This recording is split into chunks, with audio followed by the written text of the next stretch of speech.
Hello everyone, welcome to गुरुजी उत्तराखंडी। आपका गुरुजी उत्तराखंडी पे बहुत बहुत स्वागत है। तो आप लोग जानते हैं उत्तराखंड में आपकी प्रयोगशाला सहायक की वैकेंसीज़ निकली हुई हैं और उसी से रिलेटेड एक कोर्स हमारे गुरुजी उत्तराखंडी के ही एक विदाशी लर्निंग ऐप पर चल रहा है।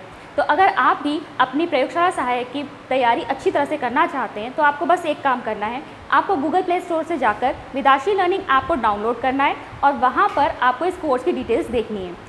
आपको वहाँ पर हमारे डेमो लेक्चर्स भी मिल जाएंगे, जिसे देखकर आप डिसाइड कर सकते हैं कि आपको ये कोर्स परचेज़ करना है या नहीं, और आप अपनी तैयारी और भी बेहतर ढंग से कर सकते हैं। सो आज का टॉपिक जो हम लेने वाले हैं वो है एसिड, बेस एंड इंडिकेटर्स, यानी अम्ल, क्षार और सूचक। तो सबसे पहले हमें बात करनी है एसिड्स के बारे में कि एसिड्स क्या होते हैं। तो एसिड जिसे हम हिंदी में अम्ल कहते हैं, these are the substances which give H positive ions in their aqueous solution. मतलब अगर हम इन्हें वाटर में डिज़ोल्व करेंगे तो जितने भी एसिड्स होते हैं वो क्या रिलीज़ करते हैं, वो H पॉजिटिव आयंस रिलीज़ करते हैं, ठीक है, अपने एक्वस सॉल्यूशन में, यानी पानी में अगर हम इन्हें घोलेंगे। हिंदी में देख लीजिए, वे पदार्थ जो अपने जलीय विलयन में H पॉजिटिव आयन बनाते हैं उन्हें हम क्या कहते हैं, अम्ल। ये होते हैं सार इन टेस्ट, यानी इनका स्वाद कैसा होता है, खट्टा। एसिड जो आपका वर्ड आया ना, वो वर्ड आया है एसिडस से। ये लैटिन भाषा का शब्द है और इसका मीनिंग होता है सार, यानी कि खट्टा, इसीलिए इसको एसिड कहा जाता है, ठीक है। अब इसके एग्जांपल्स अगर आप देखना चाहते हैं तो क्या होंगे, HCl, H2SO4, CH3COH, HNO3। ये है आपका HCl यानी कि हाइड्रोक्लोरिक एसिड। अगर आप इसका जल में विलयन बनाएंगे, इसे एक्वस अगर मैं लिखूँ एक्वस, तो ये कौन सी आयन देगा, H पॉजिटिव और Cl नेगेटिव। तो यहाँ से हमें H पॉजिटिव आयंस मिल रहे हैं, इसीलिए क्या है ये एसिड। सेम चीज़ इनमें भी होगी, ठीक है। अगर मैं H2SO4 को, अगर मैं इसका एक्वस सॉल्यूशन में देखूँ कि क्या आयनाइजेशन होगा, तो ये बनाएगा 2H positive plus SO4 2 negative. ये भी क्या दे रहा है, H पॉजिटिव दे रहा है। तो जितने भी एसिड्स होते हैं वो अपने एक्वस सॉल्यूशन में H पॉजिटिव आयंस देते हैं। इसके अलावा अभी हम इंडिकेटर्स में पढ़ेंगे, जो हम डेफिनेशन बहुत समय से पढ़ते हुए आ रहे हैं कि acids turn blue litmus to red, ठीक है। अब एसिड्स देखिए आपके दो तरह के होते हैं। पहले हैं आपके ऑर्गेनिक एसिड्स, जिन्हें हम हिंदी में कहेंगे जैविक अम्ल। जैविक अम्ल वो अम्ल हैं जो हमें प्लांट्स और एनिमल्स से मिलते हैं, ठीक है, हमें पेड़ पौधों से या जानवरों से मिल रहे हैं, वो एसिड्स क्या कहलाएंगे, आपके ऑर्गेनिक एसिड्स। जैसे कि सिट्रिक एसिड होता है आपका लेमन यानी नींबू में। एस्कॉर्बिक एसिड आपका होता है ऑरेंज एंड आंवला, यानी संतरे में और आंवला में। एस्कॉर्बिक एसिड ही आपका क्या है, विटामिन सी। टार्टरिक एसिड जो है कहाँ मिलता है आपको, टैमरिन यानी इमली में। लैक्टिक एसिड किस में मिलता है हमें, कर्ड, दही में। फॉर्मिक एसिड हमें किस में मिलता है, एंट स्टिंग।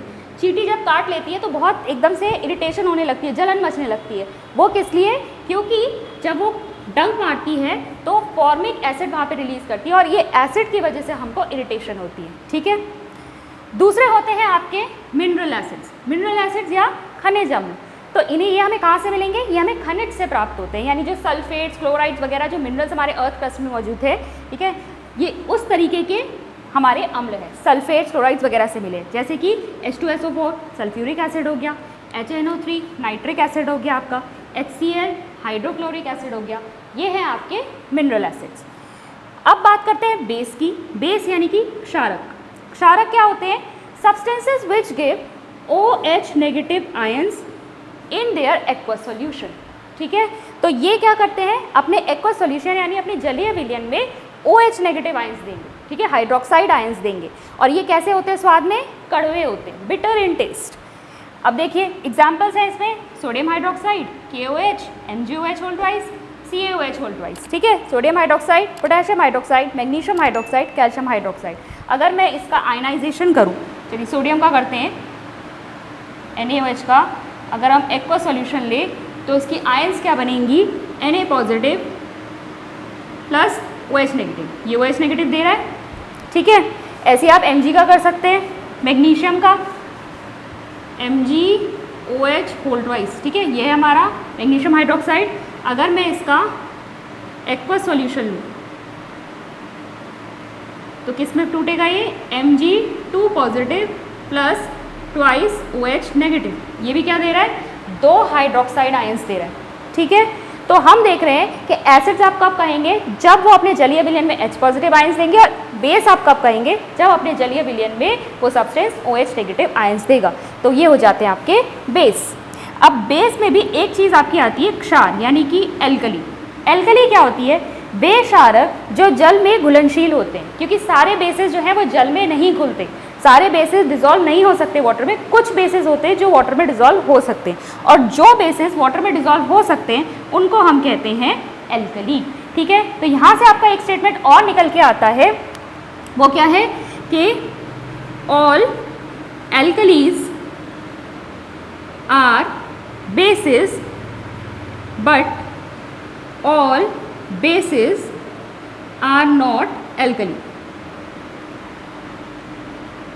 हमने क्या कहा, एल्कली वो बेस है जो पानी में डिसॉल्व हो सकता है। तो इससे हमारा निकल के आ रहा है कि सारी एल्कलीज तो बेसिस हैं, लेकिन सारे के सारे बेस एल्कली नहीं हैं। ठीक है, तो ये हमारी स्टेटमेंट आपको ये जो है याद रखनी है। एक चीज़ और, अगर हम इनके नेचर की बात करें तो एसिड्स और बेस दोनों ही होते हैं कोरोजिव इन नेचर। कोरोजिव क्या, संक्षारक। जैसे किसी मेटल के साथ अगर हम इसे या किसी चीज़ में रखेंगे तो उसको खराब करते हैं। ठीक है, उसकी परत को खराब करते हैं, कोरोजिव या संक्षारक प्रवृत्ति होती है इनकी। नेक्स्ट देखते हैं, सब्सटेंसेस एसिड है या बेस हैं, इसको पहचानने के लिए हमारे पास होते हैं इंडिकेटर्स। इंडिकेटर्स जिसे हिंदी में हम सूचक कहते हैं। ठीक है, तो देखिए एसिड बेस इंडिकेटर्स क्या होते हैं, substances which change their colour in presence of acids and bases. तो कुछ ऐसे पदार्थ होते हैं जो एसिड या बेस की प्रेजेंस में अपना कलर चेंज कर देते हैं। जैसे कि हमने लिटमस की बात करी थी, ठीक है ना, लिटमस की हमने बात करी कि जो एसिड होते हैं वो ब्लू लिटमस को किस में कन्वर्ट कर देते हैं, रेड में, और बेस उल्टा करता है, बेस क्या करता है, रेड लिटमस को कन्वर्ट करता है ब्लू में। ठीक है, ये जो आपका लिटमस सॉल्यूशन होता है ये कहाँ से आया है, आप लोगों ने बायो में पढ़ा होगा, अपने प्लांट किंगडम के अंदर एक डिवीज़न होता है थैलोफाइटा, उसमें एक आता है स्पीशीज लाइकन आती है। ठीक है, लाइकन्स जो कि एल्गी और फंजाई का सिम्बायोटिक एसोसिएशनशिप है ना, जिसे हम कवक और शैवाल कहते हैं। तो ये मिल के जो है वो क्या बनाती है, लाइकन। एक तरह की लाइकन होती है जिसमें से एक्सट्रैक्ट किया जाता है ये सब्सटेंस। ये एक तरह की डाई है, और ये डाई एक्चुअली जब की जाती है एक्सट्रैक्ट तो पर्पल कलर की डाई होती है। ठीक है, इसका सोल्यूशन बनाया जाता है, उसमें जब आप एसिड डालोगे तो ये क्या करेगा, ये उसको रेड में कन्वर्ट कर देगा। अगर उस रेड सोल्यूशन को फिर से अगर उसमें आप बेस डाल दोगे तो उसको ब्लू में कन्वर्ट कर देगा।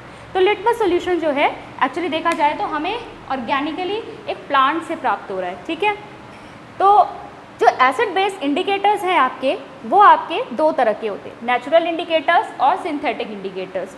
नेचुरल इंडिकेटर्स यानी प्राकृतिक सूचक, नाम से ही पता चल रहा है ये नेचुरली नेचर में जो अकर करते हैं प्लांट्स वगैरह, हम उससे लेते हैं, उनसे प्राप्त होता है। तो जैसे कि आप कह सकते हैं हल्दी। ठीक है, हल्दी भी क्या है, एक बहुत अच्छा इंडिकेटर है। बेस जो होते हैं आपने देखा हो, बेस में एक एग्जाम्पल सोप का भी आता है। जो सोप्स वगैरह होते हैं ना वो सब बेसिस होते हैं, वॉशिंग सोडा वगैरह जो है। तो अगर कपड़ों के ऊपर कभी हल्दी का दाग लग जाता है, उसके ऊपर आप सोप रगड़ेंगे तो वह रेड कलर का हो जाता है, यानी उसका कलर चेंज हो गया। ठीक है, सोप क्या है, बेस, बेस ने हल्दी के साथ जब कहते हैं रिएक्ट किया तो कैसा कलर हो गया उसका, रेड। और फिर से आप उसे पानी से वॉश कर देंगे तो फिर से वो ओरिजिनल कलर में आ जाएगा। हल्दी क्या है, नेचुरल इंडिकेटर। ऐसे ही जो रेड कैबेज लीव्स होती हैं, लाल रंग की पत्ता गोभी, उसके लीव का एक्सट्रैक्ट निकाला जा सकता है। पेट्यूनिया एक प्लांट है, उसके कलर्ड लीव्स होती हैं, कलर्ड फ्लावर्स होते हैं, तो उसमें से निकाला जा सकता है। ठीक है, ऐसे ही बहुत सारे कलरफुल सब्सटेंसेस जो हैं हम प्लांट्स में से एक्सट्रैक्ट कर सकते हैं और उन्हें as a indicator, natural indicator की तरह यूज़ कर सकते हैं। लिटमस भी हमारा इसी में आ जाएगा, नेचुरल इंडिकेटर है। फिर सिंथेटिक इंडिकेटर्स की अगर हम बात करें, संश्लेषित सूचक जो होते हैं ये आपके लेबोरेटरी में प्रिपेयर किए जाते हैं। केमिकल सब्सटेंसेज जिन्हें लेबोरेटरी में प्रिपेयर किया गया है, इसमें आपके एग्जांपल आ जाएंगे फिनोप्थलीन एंड मिथाइल ऑरेंज। ठीक है, फिर ये एक टेबल जैसी है जहाँ पे आपको कम से कम ये 4 तो याद होने ही चाहिए, 4 क्या 3 ही हैं, ये लिटमस ही है, मैंने इसको ब्लू और रेड करके अलग लिख दिया है। ये दोनों लिटमस है, फिर फिनोप्थलीन, फिर मिथाइल ऑरेंज। मतलब किस में एसिड में क्या कलर देगा, बेस में क्या कलर देगा। एसिड की अगर हम बात करें, रेड लिटमस में डालेंगे तो नो चेंज, क्योंकि ये तो ब्लू लिटमस को रेड में कन्वर्ट करता है, तो रेड लिटमस को में कोई चेंज नहीं आएगा। लेकिन ब्लू लिटमस में अगर एसिड डालेंगे तो रेड कलर देगा। ऐसे ही अगर हम एसिड डालेंगे फिनोप्थलीन में तो फिनोप्थलीन को ये कलरलेस, रंगहीन कर देता है। ठीक है, उसमें कोई कलर नहीं दिखाई देगा। और अगर हम फिनोप्थलीन में बेस डालेंगे तो वो उसको पिंक कर देता है। फिर हम एसिड डालेंगे अगर मिथाइल ऑरेंज में, तो मिथाइल ऑरेंज को ये पिंक कलर कर देगा, और अगर हमने उसमें बेस डाला तो मिथाइल ऑरेंज का कलर क्या आ जाता है, येलो। ये आपको याद होनी चाहिए, ठीक है, कम से कम ये 3 तो आपको याद होने चाहिए। फिर देखिए एक और तरह के आपके इंडिकेटर्स होते हैं, वो होते हैं ऑल्फैक्टरी इंडिकेटर्स, गंध युक्त सूचक। मतलब कुछ ऐसे सब्सटेंसेस होते हैं जो एसिड या बेस की प्रेजेंस पे जिनकी स्मेल, जिनकी ओडर होती है, उनकी गंध वो बदल जाती है, ठीक है, तो उनको भी हम क्या कर सकते हैं, एसिड बेस इंडिकेटर की तरह यूज़ कर सकते हैं, लेकिन ये कहलाएंगे हमारे ऑल्फैक्टरी इंडिकेटर्स।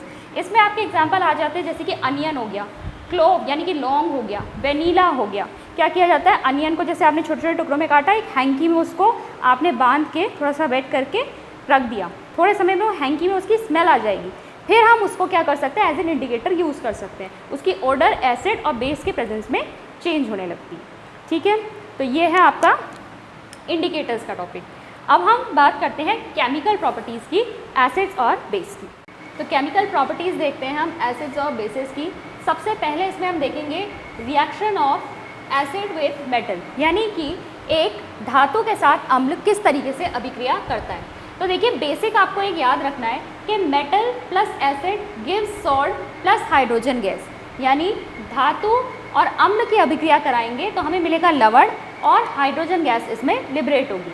एग्जाम्पल के लिए देखिए जिंक की रिएक्शन जब हम करा रहे हैं सल्फ्यूरिक एसिड के साथ, ठीक है, जिंक की रिएक्शन करा रहे हैं हम H2SO4 के साथ, तो हमें मिल रहा है लवण ZnSO4 और साथ में हाइड्रोजन गैस लिबरेट हो रही है। आपको ये चीज़ ध्यान में रखनी है कि एसिड के साथ जब भी मेटल रिएक्ट करेगा तो मेटल हमेशा उसमें से हाइड्रोजन गैस को लिबरेट करेगा और खुद जो है एक सॉल्ट बना लेगा, ठीक है। ये रिएक्शन हमने करी भी हुई है जब हमने वहाँ पर आपकी डिस्प्लेसमेंट रिएक्शन पढ़ी थी, ठीक है। डिस्प्लेसमेंट रिएक्शन में भी हमने इसको पढ़ा था कि जिंक के ग्रैन्यूल्स अगर हम किसी फ्लास्क में डालें जिसमें हमें H2SO4 पड़ा हुआ है, थोड़ी देर तक अगर हम उसे रखेंगे तो क्या होगा, हमें उसमें बबल्स उठते हुए नजर आएंगे, और बबल्स किसके थे, हाइड्रोजन गैस की, ठीक है।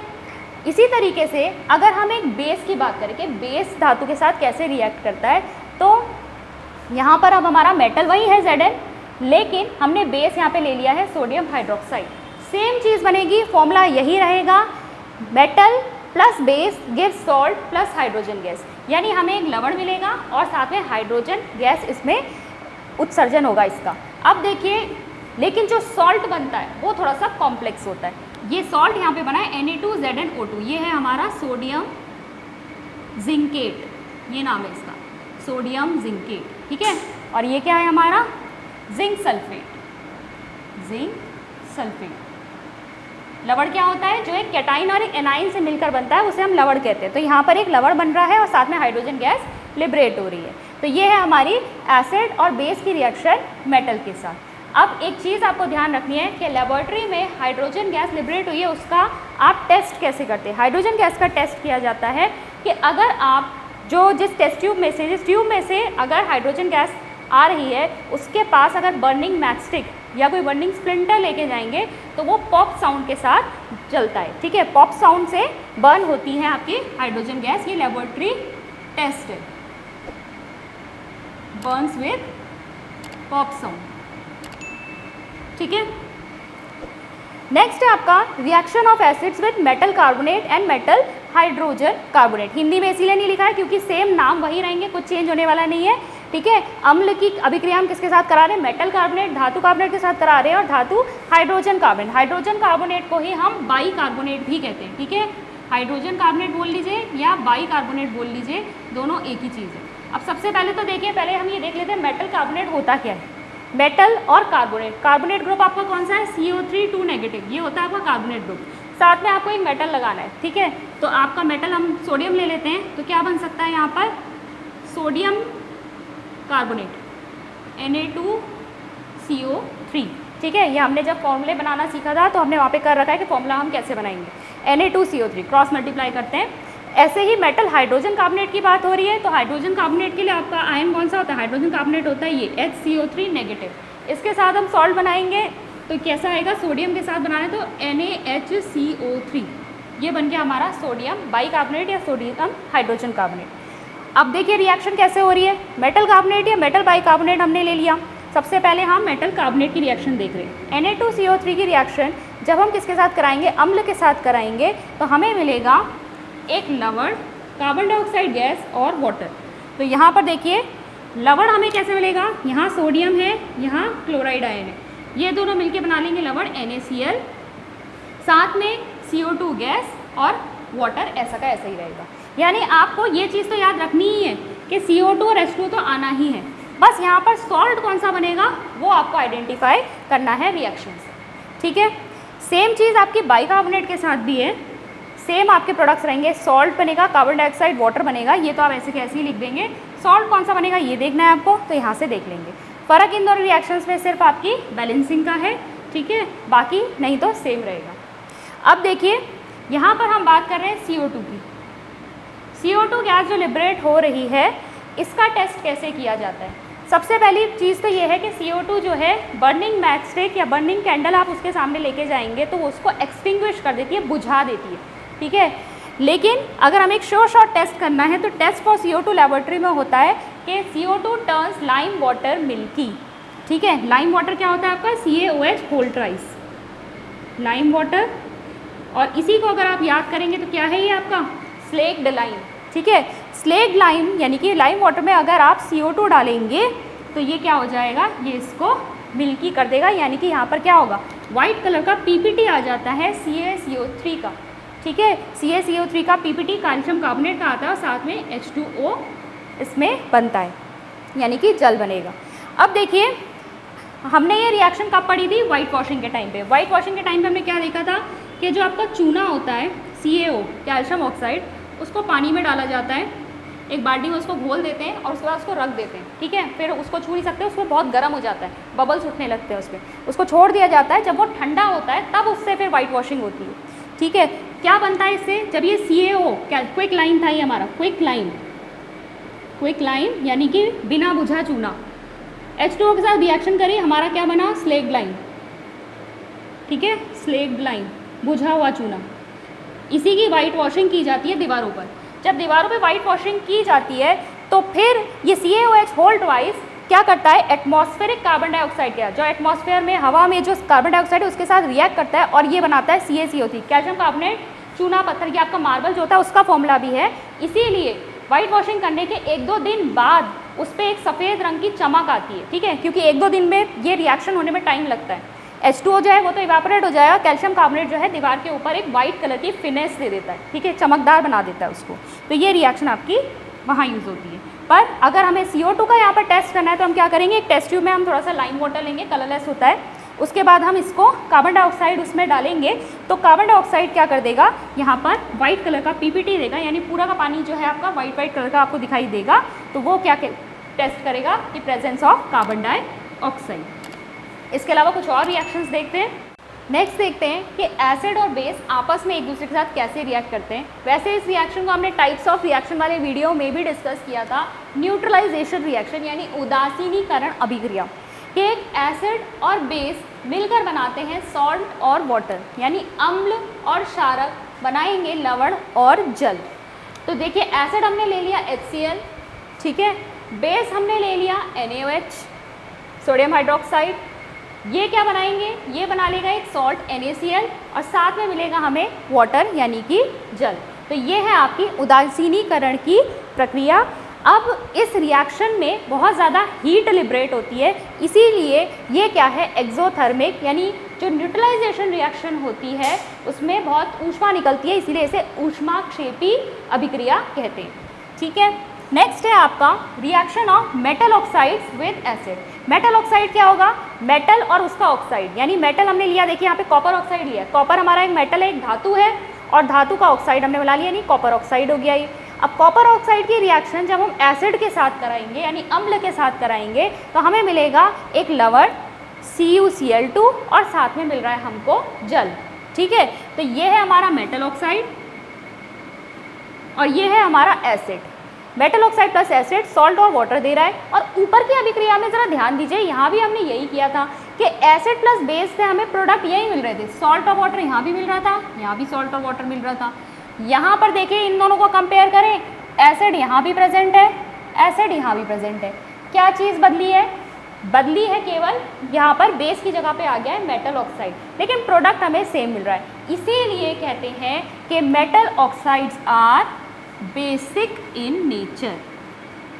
प्रकृति में कैसे हैं ये हैं क्षारीय, ठीक है। तो metal oxides are basic in nature. Next देखिए reaction of non metal oxide with base. Non metal oxide यानी कि नॉन मेटल लेंगे हम, जैसे कि हमने यहाँ पे लिया हुआ है कार्बन, कार्बन एक नॉन मेटल है, और उसका ऑक्साइड ले लिया हमने, यानी कार्बन डाइऑक्साइड क्या हो गया, एक नॉन मेटल ऑक्साइड। इसकी रिएक्शन हम करा रहे हैं एक क्षारक के साथ यानी कैल्शियम हाइड्रोक्साइड के साथ। हमने रिएक्शन करवाई और हमें फिर से क्या मिला, यहाँ पर एक लवण और जल। हमें लवण मिला कैल्शियम कार्बोनेट और साथ में हमको जल मिला है। अब फिर से हम कंपेयर करेंगे इस वाली रिएक्शन को और इस वाली रिएक्शन को। यहाँ पर देखिए प्रोडक्ट फिर से सेम है, यहाँ भी सॉल्ट और वाटर, यहाँ भी सॉल्ट और वाटर। यहाँ रिएक्टेंट साइड पे कंपेयर करते हैं, बेस यहाँ भी है, बेस यहाँ भी है। क्या चीज़ बदली है, नॉन मेटल ऑक्साइड आया है एसिड की जगह, लेकिन प्रोडक्ट हमें सेम मिल रहा है। इसीलिए कहा जाएगा कि non metal oxides are acidic in nature. प्रकृति में कैसे है नॉन मेटल ऑक्साइड, अम्लीय है, ठीक है। तो इस तरीके से आपकी यहाँ पे ये रिएक्शंस कंप्लीट हुई। तो आई होप आज का लेक्चर आपको क्लियर हुआ होगा। मिलते हैं नेक्स्ट वीडियो में। Thank you. For more online courses, download Vedasri Learning app.